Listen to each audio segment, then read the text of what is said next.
मैं doctor R के पुरोहित, आपका स्वागत है। आज एक नए अध्याय पर चर्चा करें। प्रशासन में जन सहभागिता, पब्लिक पार्टिसिपेशन इन एडमिनिस्ट्रेशन। जब से लोक कल्याणकारी राज्य की भावना को राज्यों ने स्वीकार किया है, तब से प्रशासन का पूरा ध्यान जन कल्याण के कार्यों में ज्यादा होने लगा है। जब तक यह भावना नहीं थी, प्रशासन का काम केवल नीतियों को क्रियान्वित करना था और जनता के मन में भी यह भावना थी कि प्रशासनिक अधिकारी का मतलब एक डर होता है, एक खौफ होता है।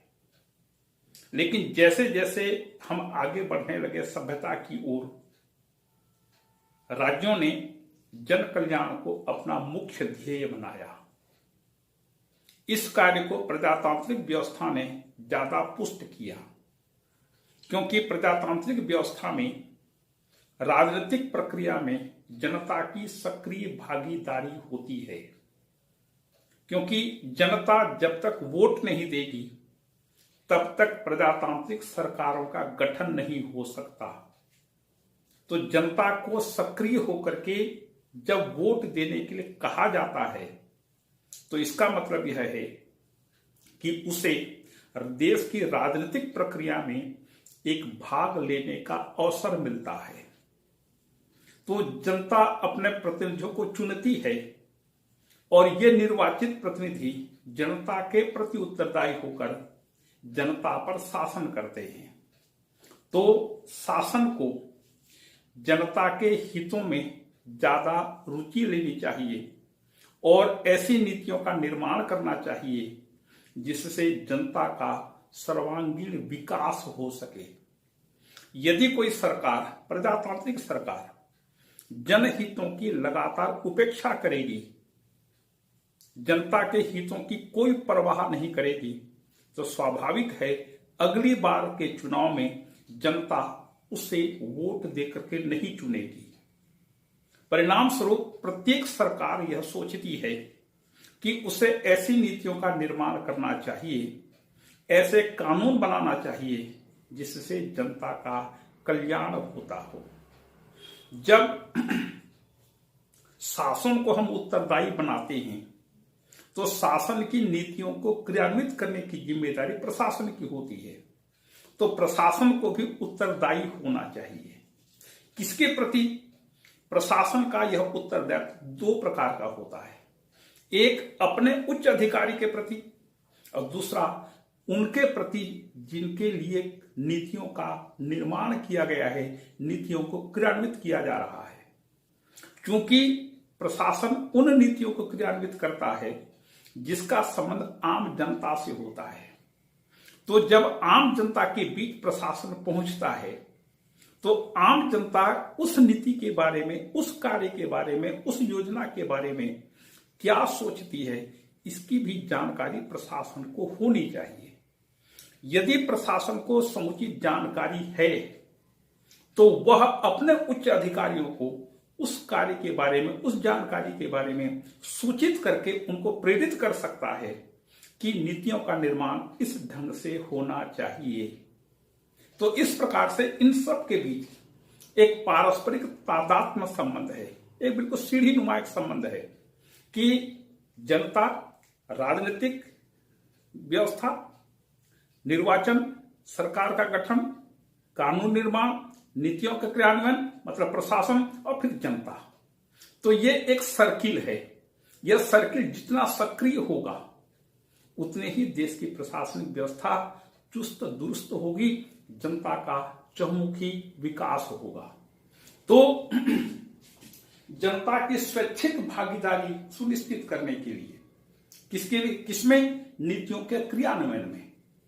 नीतियों के क्रियान्वयन में जनता की स्वैच्छिक भागीदारी सुनिश्चित करने के लिए प्रशासन का संचालन जनता की इच्छा के अनुरूप करने के लिए, जनता की इच्छा के अनुरूप और सरकारी कार्यों का मांग के अनुरूप संचालन करने के लिए जो व्यवस्था की जाती है, उसे जन सहभागिता का नाम दिया जाता है।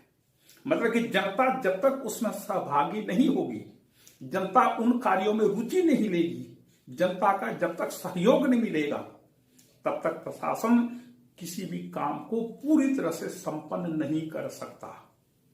अतएव प्रशासनिक क्रिया में निर्णय निर्माण करने के लिए, नीतियों का निर्माण करने के लिए और उन नीतियों को क्रियान्वित करने के लिए जिस जन सहभागिता की आवश्यकता पड़ती है, उसे प्रशासन में जन सहभागिता का नाम दिया जाता है। तो इन सभी में जनता को शामिल होना चाहिए। क्यों? क्योंकि प्रशासन एक अलग चीज है, जनता दूसरी चीज है। प्रशासन का काम है नीतियों को क्रियान्वित करना और जनता का काम है शासन या प्रशासन के द्वारा जो नीतियां क्रियान्वित की जा रही हैं उसके लिए यह देखना कि जनता के हमारे हितों के लिए वह कितना उपयुक्त है। यदि जनता के हित में वह काम हो रहा है तो निश्चित रूप से जनता की सहभागिता बढ़ेगी, जनता अपने प्रतिक्रिया देगी कि ये अच्छा हो रहा है या गलत हो रहा है, देर से हो रहा है या समय के पूर्व हो रहा है, यथा समय हो रहा है। इन सभी चीजों के बारे में जब प्रशासन को जानकारी मिलती है उसे जन सहभागिता का नाम दिया जाता है। तो इससे क्या होता है कि जनहित कार्यों में जन सहभागिता के मिलने से शासन और प्रशासन को जनता का विश्वास प्राप्त होता है और जनता का विश्वास यदि शासन प्रशासन को प्राप्त होता है, निश्चित रूप से वह सरकार के कार्यों की प्रशंसा है। यह शासन को जनता से फीडबैक मिलता है, मतलब कि शासन या प्रशासन जो नीतियां बना रही है, जो नीतियां बना करके क्रियान्वित कर रही है, उसके बारे में जनता की प्रतिक्रिया की जानकारी शासन प्रशासन तक पहुंचनी चाहिए।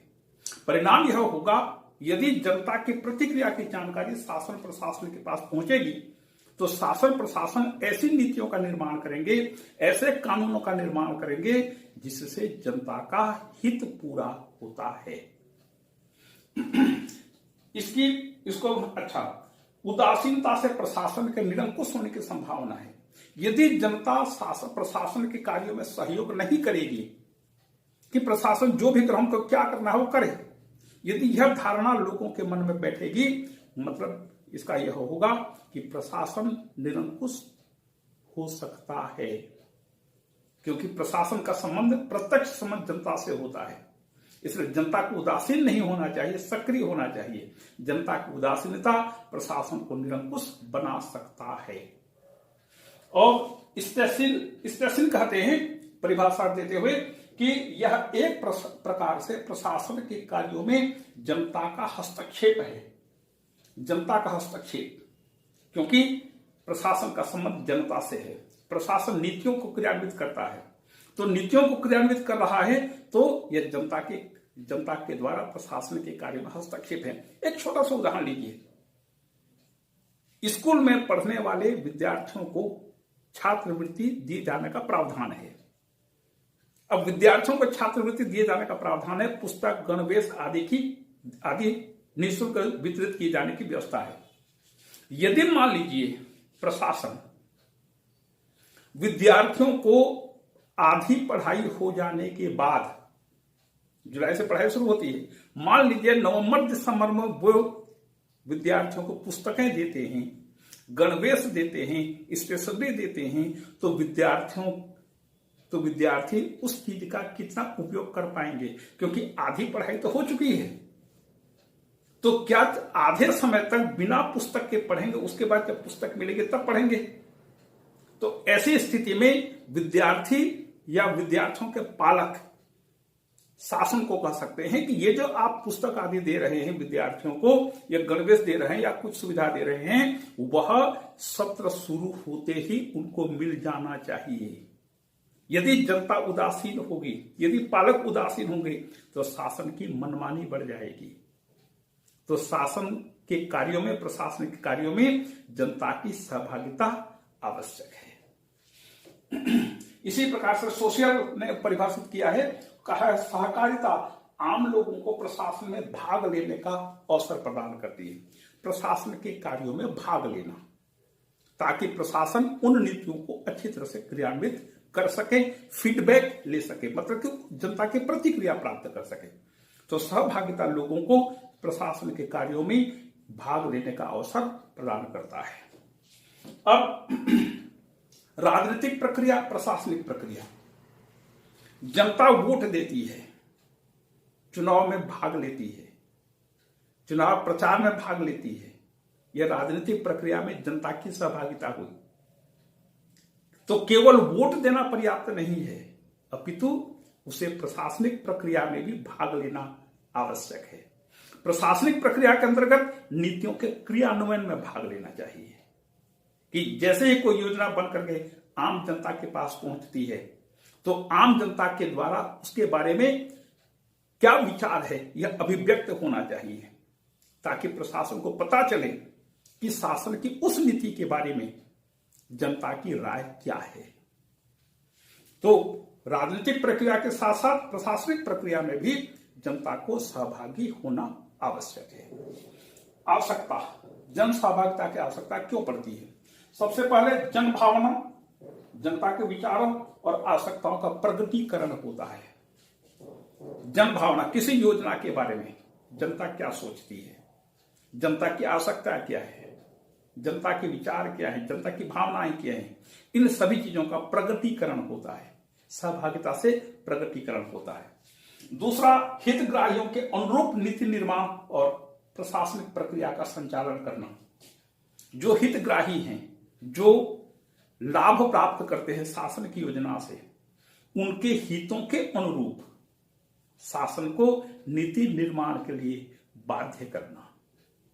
क्योंकि आप ऐसा काम करेंगे जो कि काम खत्म होने के बाद यदि आप किसी को सहायता कर रहे हैं तो इसका कोई अर्थ नहीं है। तो समय पर वह योजना लागू होनी चाहिए, समुचित रूप में लागू होनी चाहिए। तीसरा है प्रशासनिक उत्तरदायित्व को पुष्ट करना, कि प्रशासन भी जनता के प्रति उत्तरदायी होना चाहिए। विकास प्रशासन की सबसे बड़ी शर्त यह है कि प्रशासनिक उत्तरदायित्व को सुनिश्चित करना। प्रशासन का काम केवल नीति को क्रियान्वयन करना नहीं है या अपने उच्च अधिकारी के प्रति उत्तरदायी होना मात्र नहीं है, अपितु जिनके लिए नीतियों को क्रियान्वित किया जा रहा है उस जनता के प्रति भी उत्तरदायी होना। तो प्रशासनिक उत्तरदायित्व को सुनिश्चित करने के लिए जनता की सहभागिता आवश्यक है। और चौथा है जन सहमति प्राप्त कर प्रशासनिक भार को कम करना। यदि जनता की सहमति प्राप्त हो जाएगी किसी भी नीति क्रियान्वयन में, तो जनता प्रशासन को पूरा सहयोग करेगी। यदि जनता का सहयोग प्रशासन को मिलता है तो प्रशासन का कार्यभार हल्का हो जाएगा और नीतियों के क्रियान्वयन में सुविधा होगी। अब देखें प्रकार, जन सहभागिता कितने प्रकार से प्रशासन के द्वारा किया जाता है। जैसे सबसे पहले सूचना। समाज में कुछ ऐसे लोग होते हैं जो सूचना प्राप्त करना चाहते हैं। मान लीजिए कहीं पर एप्लीकेशन दिया, कहीं पर आवेदन किया, उस आवेदन की स्थिति क्या है, कहीं पर कोई काम हो रहा है, उस कार्य की प्रगति क्या है, उस कार्य का गुण क्या है, स्तर क्या है, इन सभी चीजों के बारे में सूचना के माध्यम से प्रशासन अपनी सहभागिता को स्पष्ट करता है। और भारत में सूचना का अधिकार अधिनियम 2005 में जब बना, तब से सूचना प्राप्त करना आम जनता का अधिकार हो गया है। तो जनता किसी भी कार्यालय में जाकर के सूचना प्राप्त करती है कि कार्य की प्रगति कहां तक है, कहां तक हुई है, किस कार्य के लिए कितनी राशि स्वीकृति की गई है, उस कार्य का स्तर क्या है, उसकी गुणवत्ता क्या है।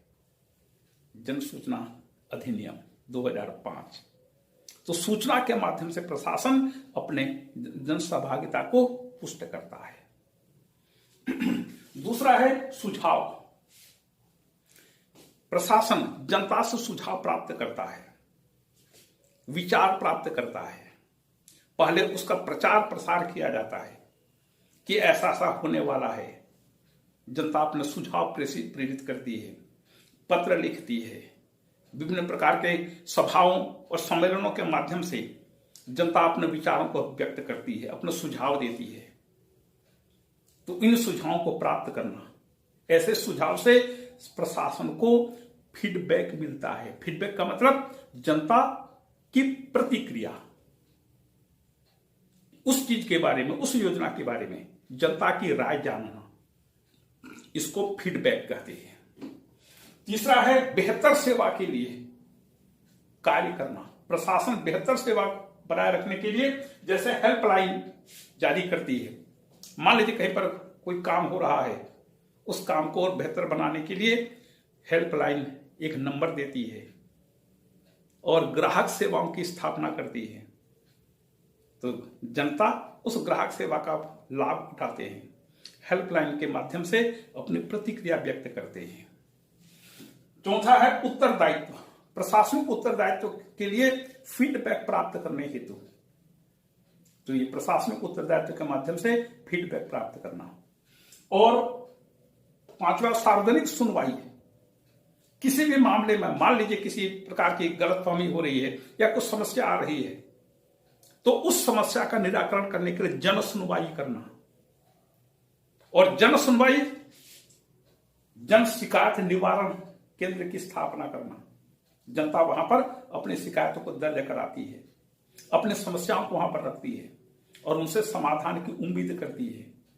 इसके अलावा जैसे अस्पतालों में, शिक्षण संस्थाओं में जन भागीदारी समिति बनाई जाती है।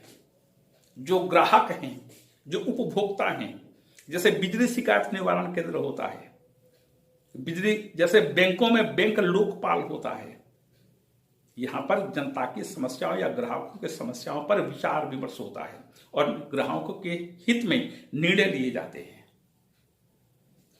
जैसे स्कूलों में, महाविद्यालयों में जन भागीदारी समिति होती है। इसमें कुछ नेता लोग होते हैं, विद्यार्थी होते हैं, पुराने विद्यार्थी होते हैं, वर्तमान विद्यार्थी होते हैं, पालकों के प्रतिनिधि होते हैं। ऐसे सब लोगों को मिलाकर के एक जन भागीदारी समिति का निर्माण किया जाता है, ताकि विद्यार्थी जिस उद्देश्य से महाविद्यालय या स्कूलों में आते हैं, उनका उद्देश्य पूरा होना चाहिए।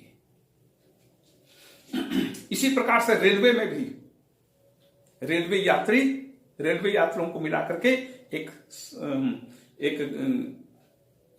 मंडल की स्थापना की जाती है और वह रेलवे जो यात्री हैं, रेलवे में जो यात्रा करते हैं, उनके हितों के लिए यह संगठन काम करते हैं।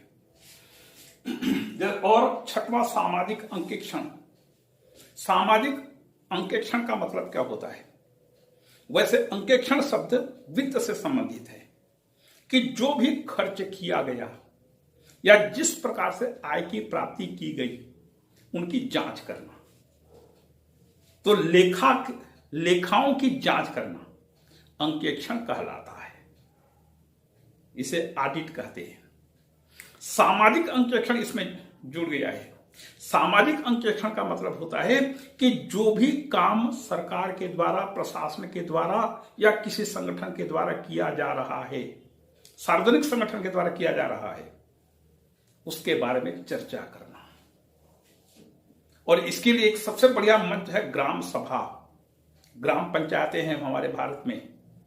इस ग्राम पंचायत में सबसे निम्न स्तर पर संस्था है, उसे ग्राम सभा कहते हैं। ग्राम सभा को यह अधिकार है कि वह पूरे ग्राम पंचायत के अधीन, उस ग्राम पंचायत के अधीन जो भी काम हो रहा है, सब पर सार्वजनिक रूप से चर्चा करे और प्रस्ताव पारित करे। तो मान लीजिए कोई ग्राम पंचायत में सरपंच और पंच मिलकर के कोई काम कर रहे हैं, जनता खुद अपनी आंखों से देखती है, उसके बारे में चर्चा करना, वाद विवाद करना, सरपंच से हिसाब मांगना, सरपंच से पूरे सभी चीजों, सभी प्रकार की जानकारी प्राप्त करना, ये आजकल बहुत बड़ा हथियार आम जनता के हाथ में पहुंच गया है कि शासन जो भी काम करेगा या पंचायत जो भी काम करेगा, उसके बारे में हम सोशल ऑडिट करेंगे, जांच करेंगे कि आपने कैसे कैसे काम किया है, कैसे और कौन कौन सा काम किया है। ये सामाजिक अंकेक्षण। तो इस प्रकार से जन सहभागिता को प्रशासन के द्वारा और ज्यादा बढ़ाने का प्रयास किया जा रहा है। तो इस प्रकार से देखते हैं कि नियम निर्माण में जनसहभागिता, नीति निर्माण में जनसहभागिता, नीतियों के क्रियान्वयन में जनसहभागिता और नीतियों के मूल्यांकन में जनसहभागिता, क्योंकि सभी जगह जनता ही जनार्दन है, जनता का हित ही सर्वोपरि है। शासन प्रशासन का मूल आधार जनता है, इसलिए जनता की सहभागिता आवश्यक है। जब तक जनता सहयोग नहीं करेगी तब तक प्रशासन सफल नहीं हो सकता। इसलिए शासन के प्रशासन के प्रत्येक कार्य में किसी न किसी रूप में जनता को सहभागी होना आवश्यक है। लेकिन भारत जैसे देश में शासन जो भी नीति बनाता है उसका विरोध अधिक होता है। सब जानते हैं कि बिल्कुल सही काम कर रही है सरकार, लेकिन आदत से मजबूर है। कौन सी आदत? कि शासन में जो है हम उसका हर स्तर पर विरोध करेंगे।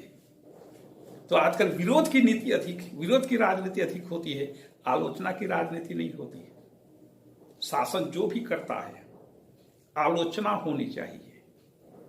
यदि बहुत ज्यादा गलत काम हो रहा है तब आप भले ही विरोध करिए, लेकिन आलोचना करना आपका स्वाभाविक अधिकार है। आलोचना से क्या होता है?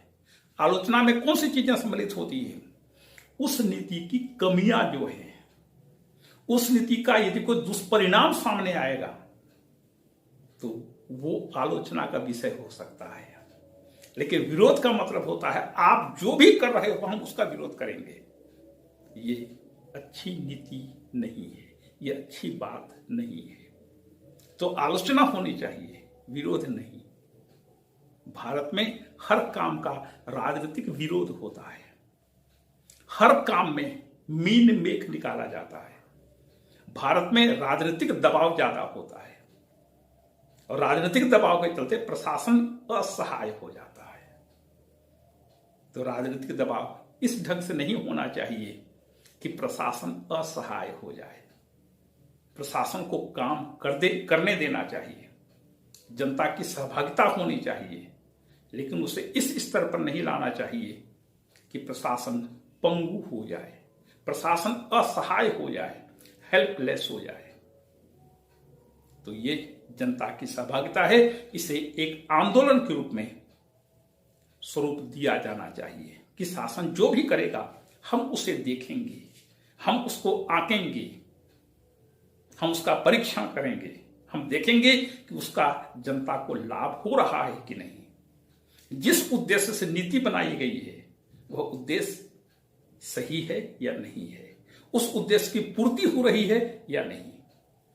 तो ये है प्रशासन में जनसहभागिता, प्रशासन को उत्तरदायी बनाने के लिए और प्रशासन को जनोन्मुख बनाने के लिए जनता की सहभागिता आवश्यक है। इसी के साथ ये चैप्टर पूरा हुआ।